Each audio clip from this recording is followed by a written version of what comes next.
only just gathering now how curved your monitor is. Oh yeah, Yeah, yeah. It's June. We can't have any straight monitors. yeah, that's right. I turned on the wrong microphone for Brit, so it was still coming. Force a habit. I'm sitting in Sam's seat. I should just yell as though I'm in that one.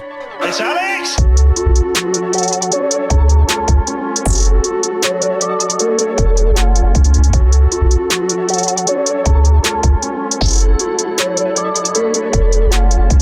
Well, we're back after what feels like a really long time. It's episode 212 of View from 202. Manhattan's time. Let's go. Yeah. Well, it felt so long because we had to spend so much of that time together. Yeah, we did it. We've gone to the Great White North. We've gone to Lake Placid Oblast of Ukraine. Most Ukrainian flags I've seen everywhere. They're really into it up there. Don't really know why, but I didn't see a single pierogi anywhere. is that what they even call them in Ukraine? I don't know. I thought pierogies was Polish, right? Yeah, They are. this is I'm just thinking anti-Slav of attitudes yet again. I mean, all I'm doing is differentiating the different Eastern European states. I'm not I'm molding them all together. I'm supporting the Ukraine by supporting Veselka by waiting outside of the place for a 3-hour line. Mm-hmm. Well, I'm. It's actually relevant now because now it's all Welsh, much like Donetsk itself. It's all been conquered. Yeah, so, I'm gonna open a restaurant called Huskova, yeah. in the village, before the tournament. Hopefully, it'll be the new Nevada Smiths. But only for Wales. Exactly. Yeah. The- Once the Gareth whole- Bale moves here. The whole exactly. The whole expat community will have its base. We Yeah. have a lot of buns going on in the. I was Is that gonna taken off in Wales because of Gareth Bale? What? Man buns? Like the bun haircut, yeah. for bald guys. For bald guys to probably. cover up, yeah. Yeah.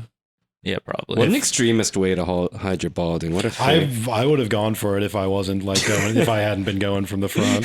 So Isn't that the original motivation of it? Like back in Japan, it was like old balding Japanese dudes would do it to hide their bald spot. wouldn't surprise me. Yeah. There's more of a sacred tradition that eventually became. I think they probably made Of that it, yeah. part later. No, that's the Shinto spirits of the hair that was lost is now coming back to bless the top knot or something. Mm-hmm. I probably made fun of the Japanese. It's okay. I'm Korean. I can do that. Right.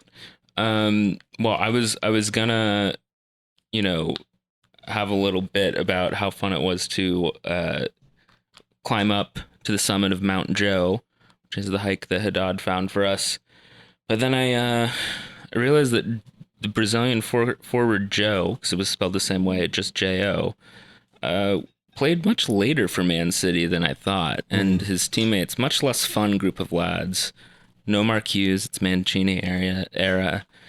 No, I don't think Craig Bellamy was around. I don't know. There was, it was just sort of Shea Given, but I think he'd already been benched at that point. And then I was surprised. I had thought that he had been in England because he was with Everton too for like a solid 5-6 years, but no, pretty much just 2 crappy years at Man City, 1 loan to Everton, and then 1 permanent with Everton, and then he was back to Brazil pretty much. It after was that. It unpleasant. might have been with Fenerbahce or one of those teams. I can't remember, right. but in between. Anzi Machakala, Right. R.I.P. But it was an unpleasant surprise to see that, Mark Hughes wasn't there, Craig Bellamy wasn't there, Roque Santa Cruz wasn't there. It was just Adam Johnson alone. But that makes a lot of sense for, just getting marooned on a mountain somewhere. But Mount Joe himself wasn't even there. Sort of odd representation for Man City, but I guess we'll take whatever we can get. But yeah, that's what we did recently. It was we went upstate, and I haven't thoroughly thought about the Red Bulls in the last 4 days because I was just getting that big mountain air. But it feels like a while since we've last talked. Last time we did an episode, it was sort of a grumpy episode, it's beginning to be a bit of a pattern, I think, this season where there's a run of some mediocre results that tests our patience. Then we have a cup run where we absolutely been a lower league side, if not literally in spirit, and then have a decent league result usually, and then it's a better mood. This has very much happened this time. We beat Charlotte in the Open Cup at MSU. And then we get our first home win of the season at RBA in the league by beating DC 4-1. So it's kind of funny. I don't know. I mean, like I don't take back any of the frustration that I had 2 weeks ago, but it does just feel like a very, very long time ago, especially given the way that both of these games win. I mean, especially against DC, some of the goals were such emphatic golazos that we really we really went into the international break on a high note. But now we're looking to, I guess, play Charlotte again on the other end. So maybe it's a good opportunity to revisit our first ever game against Charlotte FC in the Open Cup. Our last ever game against Miguel Ramirez. I was going to ask. I wasn't sure. I don't think it was his last game for Charlotte, but it will be his last against us, and that's all that matters. I empathize with him. You know, it's like, I don't get why, but apparently when you just show up with an entire PR team of 4 people surrounding you at all times and telling people what to do, people don't like that. I don't get it. I've done it many times, and it really pisses me off that everyone doesn't just go along with it, because it's really expensive, and I would hope people respect my PR consultants more. I think it's more that your publicist just has bad hygiene. No, I better not, because I spend thousands of dollars on a very elusive, horse placenta to serve as a eau de cologne for them. I mean, Charlotte's kind of a, such a old fashioned, down home Southern hamlet. Mm-hmm. They don't really take kindly to that sort of behavior. That's down so there. true. That's true. Native or up in the holler. Yeah, exactly. Native Carolinian Christian Fuchs. Or with their mom and pop, financial firms and simultaneously the holler and the low country at once. Mm-hmm. It's just all of the South in one stop. They were pretty unremarkable.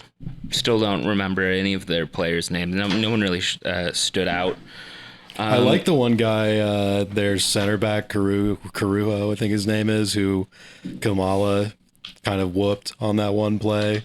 Outside of that, I mean, he just had like kind of a presence. He was like very stereotypical, like Uruguayan, like hard ass guy. Hopefully he can like kind of travel around a few different MLS teams, making horrible mistakes and getting red cards and stuff like that for years to come. Yeah, we need another. Is it Brian or Chanot that does that? I can never remember which one actually stayed at City. Brian's a coach at DC now. Oh, he's a coach now. Yeah. Wow. He's Ad Chaston's assistant. They know how to pick him down there. I didn't expect that Frederic Briand to be kind of an MLS man, like post career. It happens to a weird selection of guys like that. Dave Vandenberg. Yeah, or actually, I was thinking of Alain Rochat, and actually that's the opposite, because he sticks out in my mind because he got traded once and was uniquely like, no, fuck that, like, because he came over from Switzerland or whatever and was like, I didn't sign up to get traded to some random thing, like, Vancouver or whatever told me I would be here. And it always surprises me that more guys aren't like that, especially that period of the league history, because there's fucking Simon, I think, got a little mad for a while, but a couple guys just really like go with it. Or remember Eric Hasley? That's a good example, I think, where I feel like fell out of favor at a couple squads just because he was sort of had a bad attitude and then maybe got a little fat, but like probably could have played another league. But then I was surprised how he just got traded to like 4 different teams and then ended up like playing for San Antonio before he retired. But yeah, I get a lot of those kind of vibes from this current Charlotte side. And I mean, it was a good opportunity for Klimala to really start bossing some guys. I feel like this is a good game for the Bergkamp call on Klimala. He was certainly distributing a lot, especially on his turn and assist down to Nealis for, what was it, the second goal? I think so. Yeah, because Barlow was the third. So yeah, that was a real tidy piece of work from Klimala.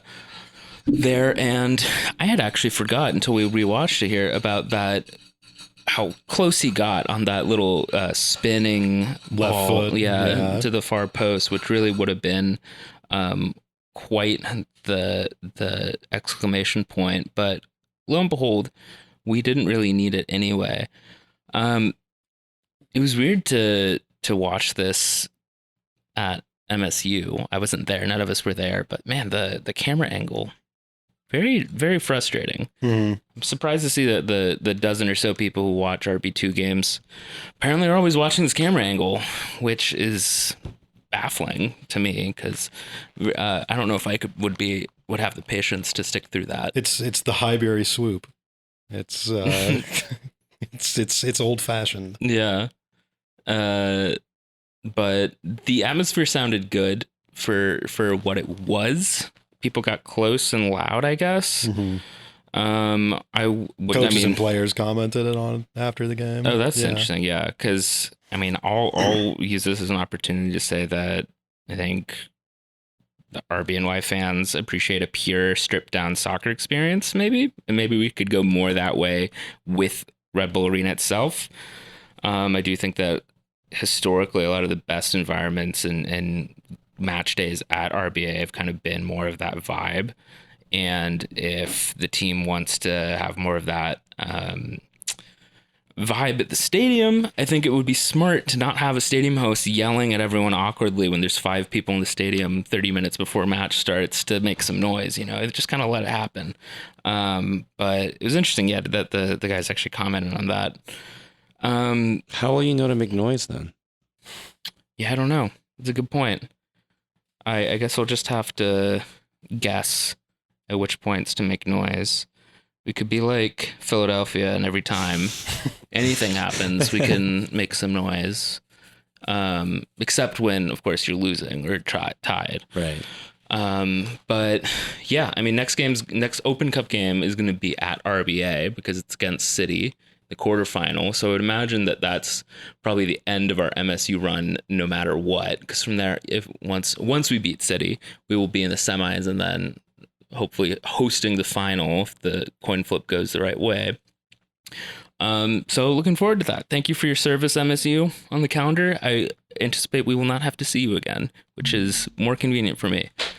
You don't think it'll be what's the weird other thing that they're starting? Oh, that's not this season. Oh, Right? the Leagues Cup. Yeah. Is that this season? Leagues Cup? Yeah. Leagues Cup's next year. Next year, okay. Wouldn't it defeat the point to play Leagues Cup there? Isn't Leagues Cup supposed to be some sort of big... Yeah, it's going to be like a big deal. And Yeah, then it's going to I be know. playing against Mexican teams. Right, it'd be like- great if we did it at MSU. That'd be funny. Because even if we don't sell enough tickets to go, the promoters are going to want to bill it as though it is going to sell at every Dude, stadium. God, I mean, maybe it actually, I don't know. But I imagine actually that MLS fans will have a little bit more of a, mature response to this than national team fans. But geez, if it's not bad enough that the U.S. team gets outdrawn in their own country Home at stadiums, games for the club games Mhm. happening. Yeah, wait until when Liga MX teams are coming to MLS stadiums.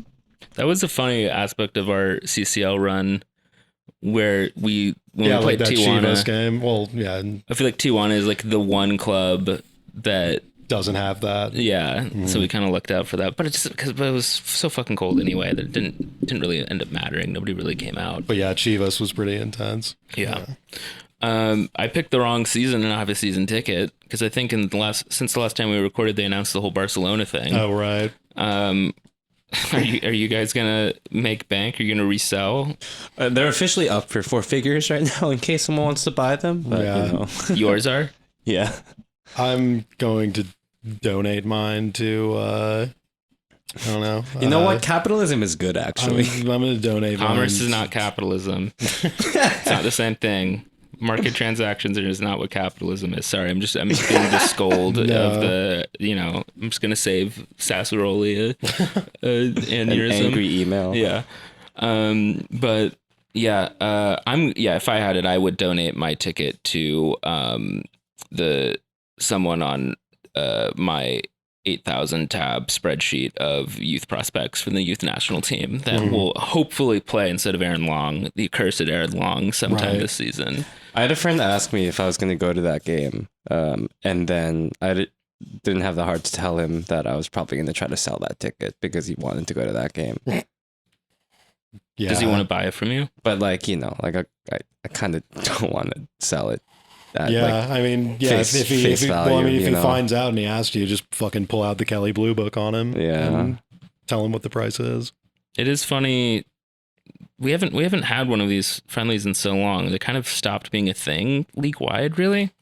I don't know why now it's coming back. I guess maybe I saw somebody speculating that often there's scheduling a friendly as part of transfer business that Barcelona will do with overseas clubs, I guess. So saying maybe that it was technically some sort of line item in the Thierry Henry thing from way back. Although he just came over on a free right? Or did we like release him? He came over on a free. I don't know.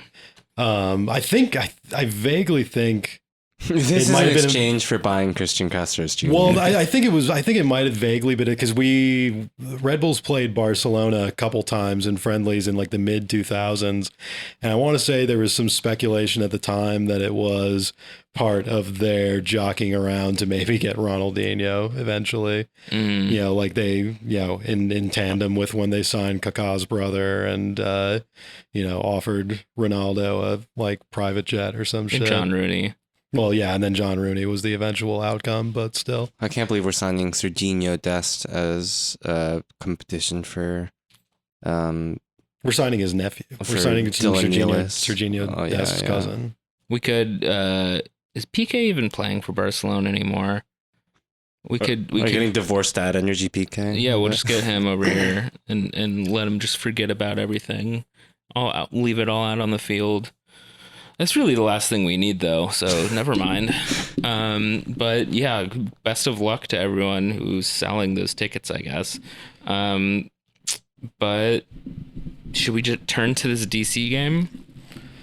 Yeah, I mean, NY's. We'll have time to talk about City in the next round of the Cup, I guess. Yeah, so that was a great game to be at, the DC game. Yeah, it was describe it to me.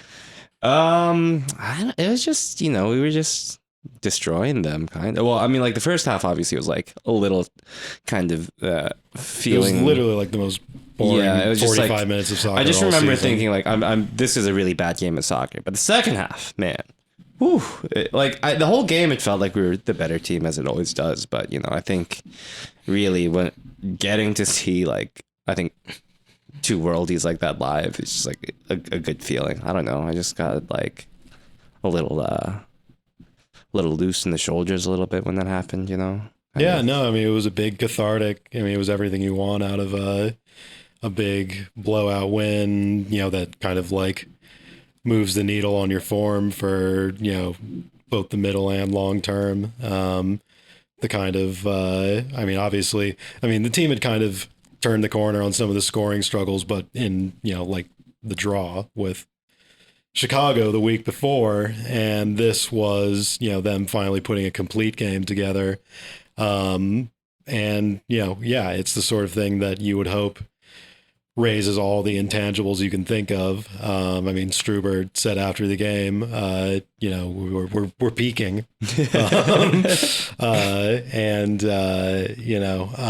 it's kind of, yeah, the sort of result that can really galvanize a season. Let's maybe keep in mind that DC looked exactly as sorry as they did in the Open Cup. Yeah, exactly. I mean, just real.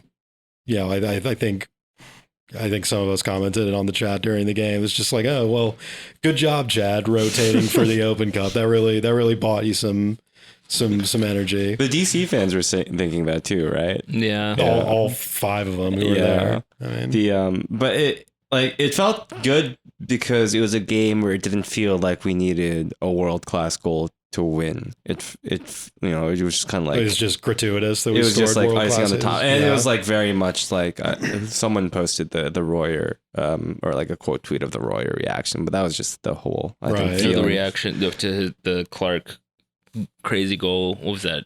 Is that last year or 2 years ago? That was 2 years ago. Weird. Yeah, just everyone putting their hands up on their head.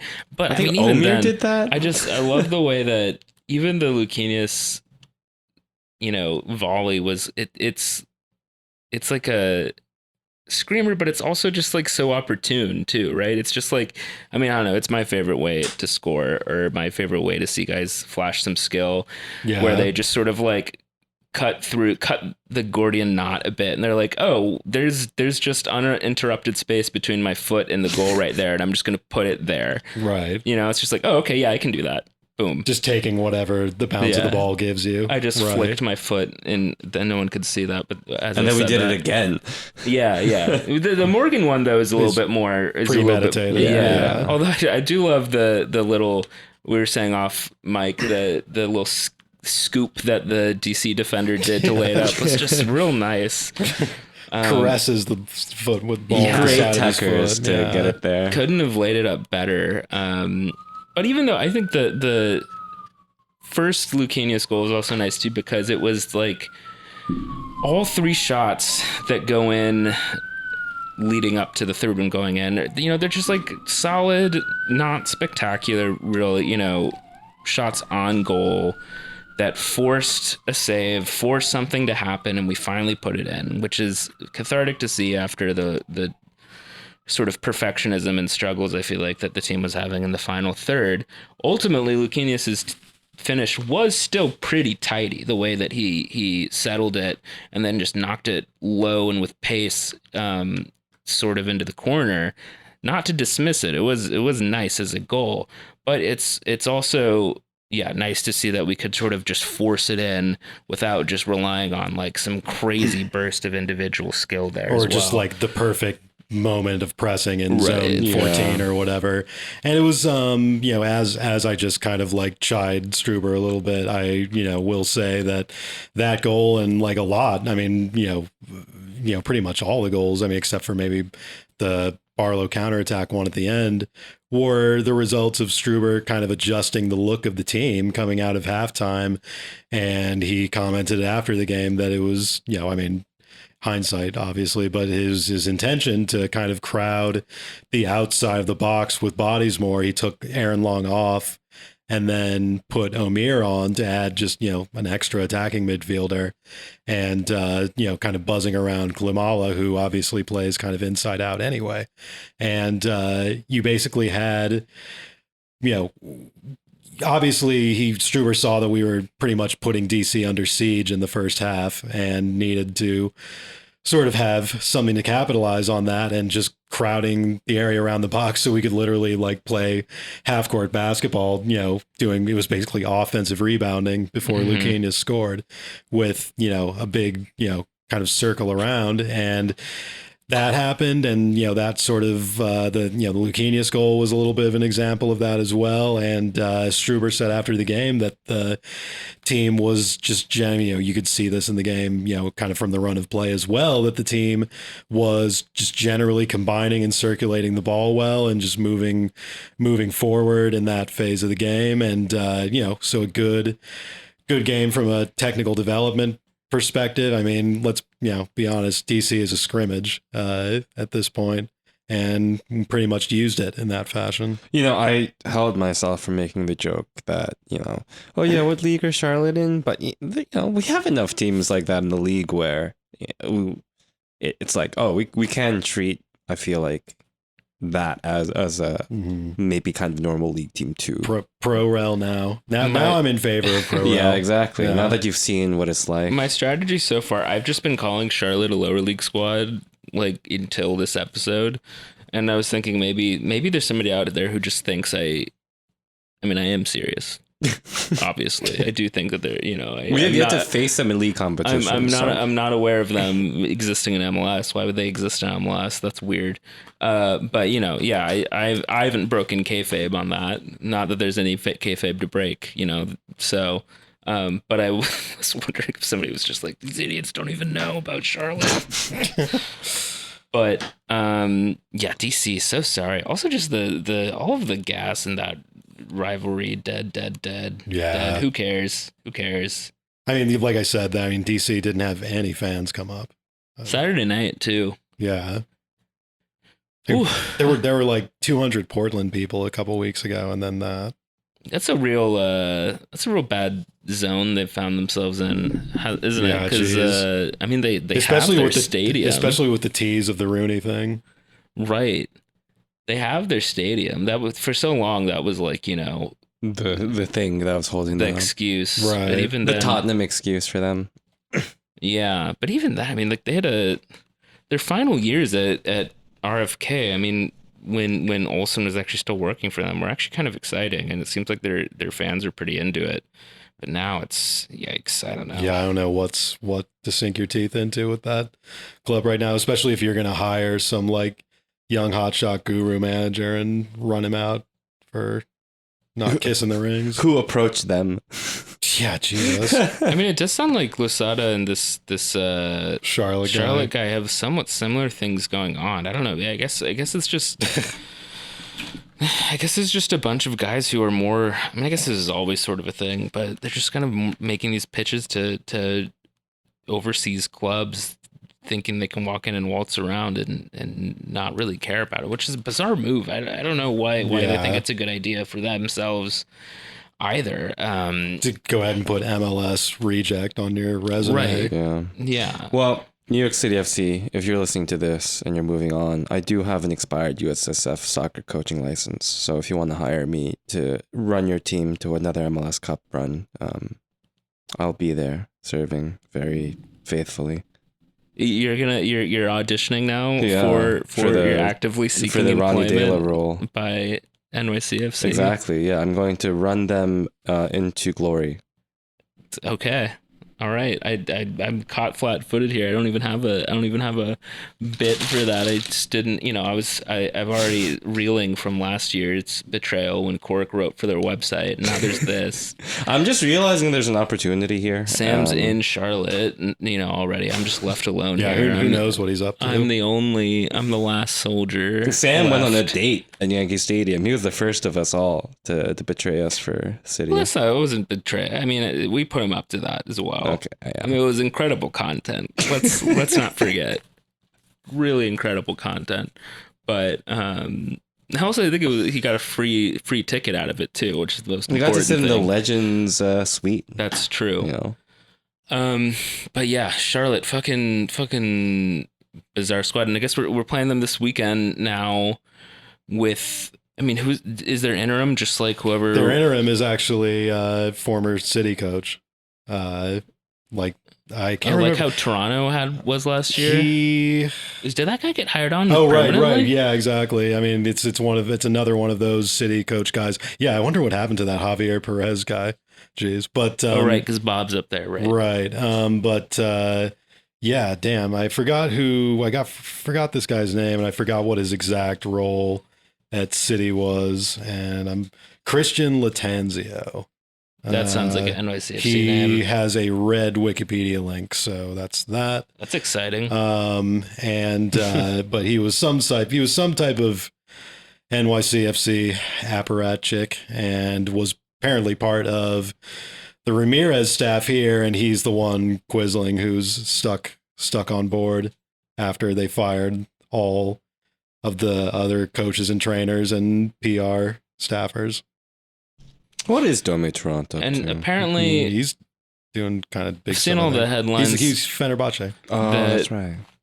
Charlotte, I guess, is getting kicked out of the training facility when the Panthers start up. Oh God, I mean that's I mean Charlotte is like, not to continue I mean it's pretty fitting that Charlotte and NYCFC are kind of like cousin clubs, it seems, on some level already. The colors, I don't know, fucking dick bankers, being a complete subsidiary of another U.S. sports team that could be completely written off at any moment and not have any infrastructure left over. Look, Wilmington was their USL affiliate. Yeah, no, I mean They even have like an comes full affiliate circle. group of neo-Nazi supporters down in Wilmington. This is. I'm not making this up. I mean, this is like years ago that people were talking about this, but like, honest to God, there was like a little group of ultras down in Wilmington that were like, fuck yeah, we're also Nazis. We like we love that we have Synergy. Yeah, like this is a real thing that happened. Everyone thinks I'm crazy for bringing this up, but it actually happened. But yeah, it is. Yeah, it is. It really does feel like they're sort of sleepwalking through this thing where they. I mean, I assume they have some sort of backup plan for having some training facility, right? Like, but how many games have they played? How many games have been in this season? Like 14. Like over 10, like God. about a dozen. But yeah, I mean, Charlotte's making Nashville look like fucking, Grimsby Town, with how completely corny and like thin and not actually there they are. I mean, they've definitely taken the crown from Nashville as far as being the closest thing to just like the truth, like, actually being the Ponzi scheme accusation that MLS always gets. I mean, Charlotte was literally just a big check that Garber took with no real strings attached.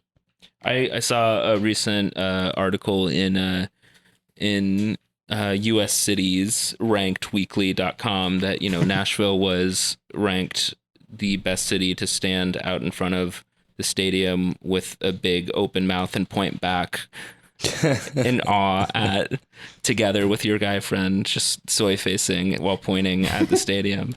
Let's go. Yeah, let's go. Jim Toth, best stadium to be with Jim Toth at. Let's go. But yeah, Charlotte, what even are you? I mean, look, we have to. Anything short of binning them will be a disappointment. Yeah, for real. I mean, one, our road form still excellent. Two, Charlotte, sorry as hell. Interim. No one's really in control. I don't. It doesn't seem like they've ever really had a good sort of rapport or tactical plan throughout the season. So the guy will be rebuilding this from scratch. I mean, I would think that this really would handy to the extent that a dead cat bounce is legit at all. I would think that this is an unlikely time that would happen as well, because they've just got to build so much. I think we're really going to be playing against ourselves here, mostly. I mean, to ensure the victory, you also sent Sam out ahead of time to put sedatives into their breakfast that morning. So that's true. Yeah, and also just to have a RBNY fan in the stands will make it so. Never mind. This is getting too complicated, especially since we've won a home game now. Who knows? But yeah, they have only won at home against Inter Miami and I guess Vancouver. And Cincinnati and New England, but they won their first ever game, I guess, against New England. So, yeah, I would anticipate us to carve them up just as much. I think my only question tactically is, I mean, really whether we start with 3 center backs or not. Again, I mean, it seems like I'm trying to jog my memory to the cup game as well, but I mean, I feel like we had quite a bit of success kind of just carving through them vertically in the cup game. I mean, are we even going to need a 3rd center back against Charlotte? I kind of think that we won't, but maybe if this is just sort of the shape that we're playing most of the time, maybe it's best just not rock the boat. And then if need be, we can throw in another forward or midfielder like we did against DC to really go forward and score a goal if we need one. It wouldn't surprise me if Struber starts seeing his play being to start with 3 in the back just to keep things tight and see what the pressing looks like, and then adjust it or not at halftime, based on how the game is playing out. I think we've seen that 3 in the back is just a security blanket for sending so many guys forward to press.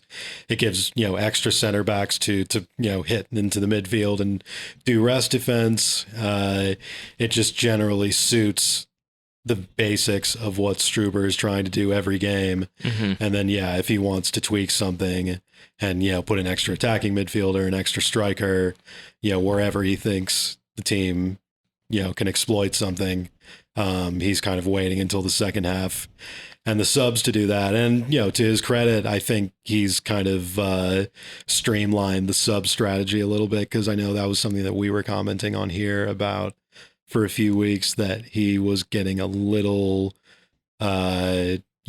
overdone with subs and completely changing the structure of the team over the course of a second half constantly. And that's changed a little bit. And he's, shown a little more restraint and purpose to how he's, using subs and adjusting in the second half. And at least in the last week before the break, the team was benefiting. And it seems generally, it was a very busy month of May. And hopefully now that the team is in a little bit more of a, kind of more spread out rhythm, we can see Struber really kind of start to nail in what we will see as his kind of first choice team and get them in a solid rhythm, instead of constantly doing, these load management things that he had to do all of last month. I guess I'm curious to see. I think I agree that it seems more likely that we're just going to start with 3 center backs and then have 2 wing backs as a result, which leads me to thinking whether we might see Morgan at wing back again, or if we might see him in sort of with the dual 10 position like he was with Lucchinius against DC. Obviously that was very successful, but as we've been saying, DC was so sorry. It's hard to really even draw too much from that. I think I've been tough on Dylan Nealis to start the season. I do think that he's shown improvement going forward and kind of making bold decisions in that out wide, both on left and right. So I'd be interested to see either a reprisal of how we went out in DC, which was Dylan Nealis at right wing back and Morgan further up. But I also wouldn't mind seeing Morgan out there and starting with Lucchinius and Omir up front. I think both sound like solid options. It'll be interesting to see which way that goes. I don't know. Do you guys think one seems more likely than the other based on recent form or decisions? I think it's hard to say. I think the fact that Charlotte will be a game that, to repeat the conversation from earlier, the episode will be something of a scrimmage, a lighter opponent. We might see Struber just use that as an excuse to blood Dylan Nealis a little bit more, and as an excuse to unleash Morgan up top. But at the same time, I don't know, you could see, maybe we see Caden Clark finally get, a start after, the assist at the end of the DC game, and, just generally getting a little bit more sharper. He played with the reserves and scored last week. And, maybe he comes in and eases some of the pressure on, the depth chart at attacking midfield, and can, allow Morgan to be sort of, your Rolls Royce wingback. And, but at the same time, like I said, I think there's a chance that, maybe we just see this as a game to let Dylan Nealis continue to get more comfortable with not as much risk. Caden Clark did look quite good in the DC game. Yeah. Struber seems to just put these guys in some kind of bacta tank for months at a time, and they come back 20 times better or something. Like it's happened, to Yearwood, Amaya. Now maybe Caden Clark is gonna just exponentially grow in his hyperbolic time chamber. I think I read some anecdote or something about a baseball player who somebody was explaining that he had a season-long slump because he basically just didn't take enough time to recover from appendicitis. And I was thinking, well, maybe Caden Clark was suffering from that longer than we think. And Frankie seems to have had his own version of fitness problems that have turned around this year. I'm almost hesitant to bring this up because I don't want to dwell on it more. I mean, it's come up in several episodes, but I don't really think it's a problem this time. More of just a curiosity. But CCJ has been playing in the squad a lot recently, which has caught my attention because I think Drew Yearwood has been playing great. CCJ has not been playing poorly. But it's still not clear to me what he did to sort of leapfrog here. So Struber looked at the spreadsheets and decided, oh yeah, Yearwood didn't have enough time in the bacta tank, so he had to swap out Caceres in the meantime so that he can stamina. No, just so that he can become a better player again inside his weird little away section, and then he'll swap him back out for CCJ now that the international break is over. So CCJ will now have the time in the bacta. Who knows? I think there is a combination of a few things coming together, causing that.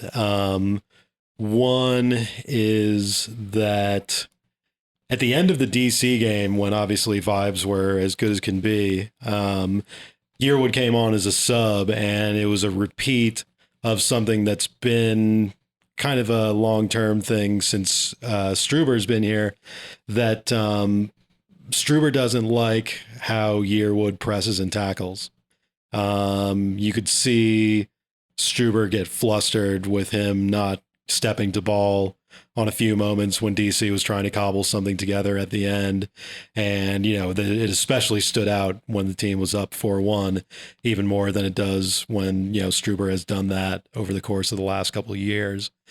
I think also there is, I think, not to bring up a third rail on this show, but I think Caceres has been playing reasonably well and has kind of earned his spot, whether he should have gotten put in it in the first place or not.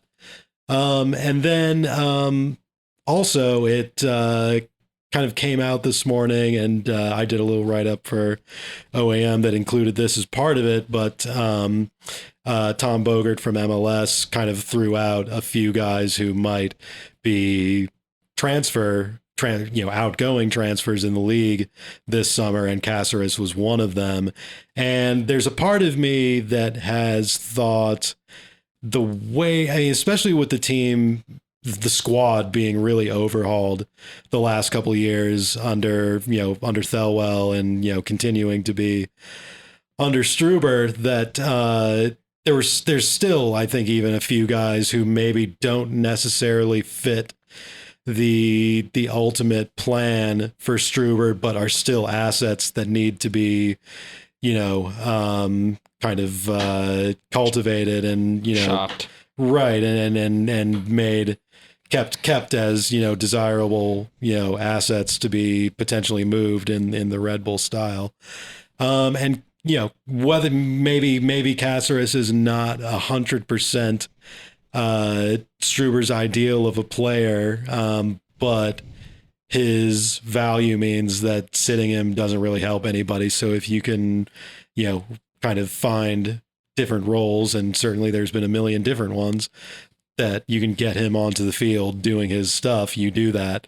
And, maybe this summer, we see him moved on, and this, has been kind of a showcase that they've made tactically practical, so to speak, with Caceres the last couple of years. And, you kind of saw it with Kyle Duncan too. I don't know that Kyle Duncan was necessarily Struber's ideal fullback, but I think they were trying to butter him up to potentially stay as maybe a part of it. And, I think there's maybe been a couple other guys who you've seen perhaps some Machiavellian selection habits with. Yeah, so. I forgot about Duncan because, I was thinking along similar lines and about that column too, because I've thought this before about Caceres, right? Like, sure, because there've been, as there's been previous seasons where there was more smoke around Caceres, especially when he really started asserting himself into the Venezuelan national side. And it's been comparatively quiet recently. So part of me is hesitant to get, my hopes up, I guess, for lack of a gentler term, that we might sell him. But I'm kind of also thinking like, well, if we do just genuinely rate him as being a better option than Drew in that spot in part because of his tackling and defensive work, then also, I mean, I don't know, we should think about extending him maybe. Like it doesn't seem like, I mean, like Edelman has looked good. I am bullish on him based on how well he showed against Charlotte and other teams recently, but you still want one other player there. Especially, I mean, Castros is one of the team veterans now at only 22. Yeah. So, but then Duncan's a funny shout because it's like, yeah, we ultimately did just sort of let him walk. But in hindsight, it's also, it's not like we had anybody else on the squad who was going to play that role. Dylan Nealis wasn't here yet. Gutman didn't come back and is left-sided anyway. So Morgan wasn't here yet. So I guess I don't know what we would do, but it would be very weird, but not unprecedented if we end up playing CCJ all this year and then he just walks somewhere. I don't know. I guess it's not the worst thing in the world, but sort of bucks my expectations a bit. His agency, his and Wiki Carmoda's agency is usually very hyperactive about like posting videos and kind of pumping their players, and they've been sort of quiet recently. So yeah, I wonder, like, have we ever had kind of a club link for CCJ? Because I feel like we've had some for Kyle Duncan, even before. What do you mean, like rumors? Yeah. Well, I mean, there's been some here and there over the years. The most recent one that's coming to mind was, a few months ago, there was a little bit of a shout in some, corner of a tabloid that Brighton was looking at him. But, you'd think, he's like Brit said, pretty much a first choice guy in the Venezuela team, which is, not as bad as he used to be and not nothing these days. And, we've watched him for a few years. He's not, he's not maybe been used the right way, but he's pretty quality player who has some definite talents and, something that, some European or maybe even like Brazilian or Argentinian team could put to use. And, it has been sort of strange that rumor mill has been somewhat quiet, but maybe, just everybody's being Boy Scouts and being hush hush about stuff. And we'll wake up one morning and he's, signing with, Fiorentina or something, Yeah. Or, maybe just Manchester United. Who knows? Leeds United. Like that weird window where, what's his name? That guy with DC, he's some other team. Oh, Lucho Acosta. Yeah, it's so weird to me how he was apparently imminently going to go to PSG and then just didn't. And then nothing else happened. And now he's in Cincinnati. Cincinnati, yeah. Now he gets to live in Cincinnati. I still don't understand how you were so close to moving to PSG, but don't find anything else intermediate to that. Yeah, like what happened there? Maybe that's something in the works like that is going to happen for CCJ. The other note from that column that I guess is worth maybe mentioning in brief, I think, is that it's Fletcher's time is slowly approaching its end, and it looks like if we were to keep him, we'd have to basically pay a decent amount of money to do so, which I think most people in Red Bull's world would say Fletcher looks nice, but not nice enough where we should really strain commit ourselves. Years of time and money to him.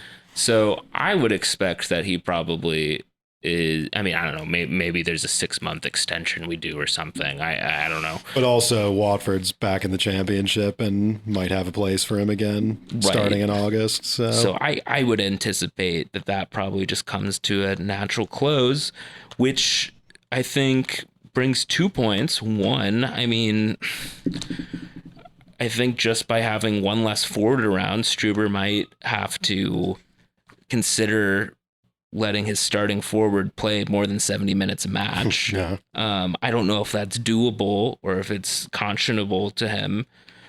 The other is that maybe we're getting another Fletcher-shaped guy coming in. I don't know. I don't think that that Klimala Barlow and Zach Ryan is really a complete package of a striker core for this squad. Not to insult Barlow or Ryan, but especially if you've got a manager who is really keen on like the fitness and energy and insists on taking a striker off after 70 minutes, I think you want your third option to be a little bit more than the guy you just signed out of college, right? So I don't know if I've missed if there's been any rumors, but it wouldn't surprise me to see another second striker pop in. Or maybe we just give more minutes to Klimala. I don't know. I mean, maybe if he can embrace more of this Bergkamp type role further back on the pitch, that can also keep him there longer. But that seems like something that's slowly brewing that I would guess would have some sort of other shoe that drops one way or the other, but I've been wrong before. So who knows? I can never remember what the transfer window is or anything like that. I mean, are we capable of signing people now, or do we have to wait? I think it's for a couple weeks because it closes in like early August. But you can obviously the European and South American seasons are over, and teams are probably pretty deep into planning whatever they're going to do once the window officially opens anyway. So yeah, I mean, like what, Buxa already has an agreement. Yeah, Buxa is going to still play the next few weeks, but yeah, is already set to move to France starting on July. And to RC Lens? Lens. Yeah. Well, Yeah. Lens. Lens, Our Lens. Lens on. FC Lens He's on. he's going to Singapore. Yeah. But it will be. It's really hard to predict what's going to happen. Not like it's ever easy to with this club and this league, but it's going to be an interesting transfer window. It's going to be a little higher stakes than people wanted the summer window to be last year, because the team is actually contending and there's actually some kind of clear places to improve. It's not just missing some guys because of injury. We'll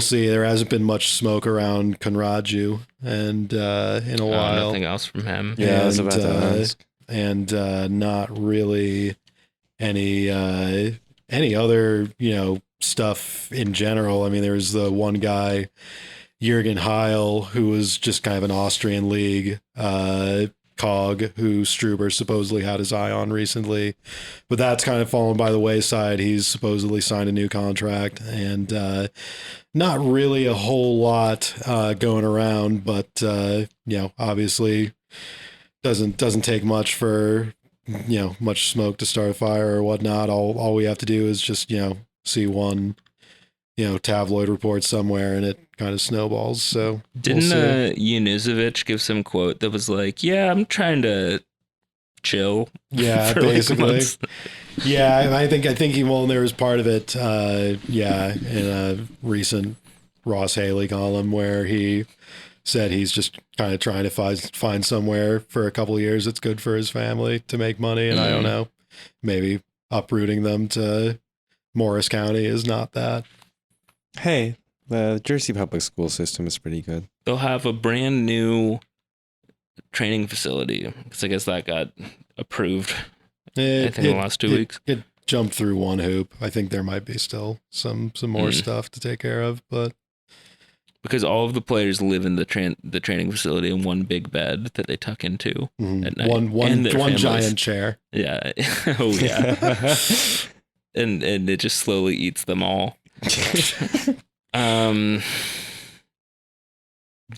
We should bring over Conrado Bucanelli Holes, if nothing else, so we can stage a special MSG special where we bring him on and Lou Holtz on and reveal that they share an ancient ancestor in Germany, the Holes clan. The content that people really want. We would try and make Lou Holtz speak Portuguese. Yeah. Well, I think it's a slow week. I don't think there's much else really going on, is there? There's just the one game? Yeah. We're playing Toronto after that. I guess next week's episode, depending on whether we choose to do the Cup preview at the same time or not. Yeah. It might be busier. But beginning of summer, single game against Charlotte after international break, this is about as slow as you could write it, really. right? I mean, we should win. Yeah, that's why we took a week off. Yeah. Maybe we should have gone last week. Would have more fire to go, but yeah, I mean, I guess they did a little, like, they did some sort of thing where, like, they organized teams together based on, like, the nationalities to play each other, and, like, Aaron Long got invited to that, which was nice. Doing some little kind of like scrimmages for kids and stuff it's like that. Before we started recording, you guys were talking about that Saudi golf thing, and I think they're doing one of those, but like for soccer. Qatar is doing a version of that, like this winter. Okay. I think I've heard about that. Yeah, they're gonna have like a select, like I think like maybe 32 countries. Is it a tournament if all the players from the best states had played together type of thing, or is it just like a random? I don't even know if it's going to be like the best ones. I think sometimes they just sort of pick like the ones that get along best. I don't even know if it's because it's like I don't know how I haven't been following this Saudi golf thing, but like with some of these things, it's like, God, are they even going to build the thing in time? Like the Indian Premier League, I feel like some of their stadiums didn't get built. F1, some of the tracks get all fucked up and like get bombed the week of. For this Qatar thing, who knows? I don't know. They're gonna have to get some supercars to run over the field and make sure the grass is set the right way. I don't know if they're actually gonna finish building the stadiums or whatever, because it sounds like a real boondoggle. I don't know what's going on with that. But thankfully, it's after our season is over, so we don't have to worry about that. Yeah. But it's not anything to like make a spreadsheet over or whatever. That's an exciting. We'll turn it on. That's an exciting, cool thing to look into. I'm gonna go Wikipedia that a little bit more later, figure out what it's all about. But I think it's just cool that they added like extra soccer for like when like there's lulls and there's not the main soccer that's on. Soccer, they just like put on a little bit of extracurricular soccer that's like a little bit less serious and not as big of a deal. That's nice, because sometimes it's good to have some lower stakes stuff to like mix in with like the real main course. That helps you understand, because I was flipping through the channels this weekend because there was no soccer, obviously, and I saw some soccer on the television. I was like, what's this? So that explains it. Yeah, I didn't know that was happening. Yeah. But I guess it's sort of like the World Baseball Classic, where they do, or like the Ryder Cup or whatever, where like they have the guys do golf trick shots or whatever. Wouldn't it be more like the Olympics, because it happens like during the season, so the best players can't really go? Yeah. We should then one team's going to put together a dream team one year, and that'll be less fun. They should just make it a little bit more lighthearted and banterful. But cool. Well, hopefully we'll have an update on something. Maybe we'll be laughing about all of the easy peasy goals we're going to score in Charlotte. And if I jinx that, then who cares? I don't know. We will have deserved it. We should really win in Charlotte. I mean, come on. It's Charlotte. Lads, it's Charlotte. I don't even know who their manager is. All right. Till then. I get the feeling that they don't know that there ain't a ceiling when you're around.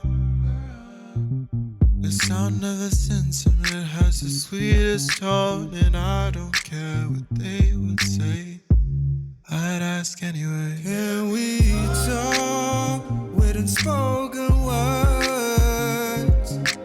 Caught up in our own world. If I'm a fool, then it's only for you. Things only you would know.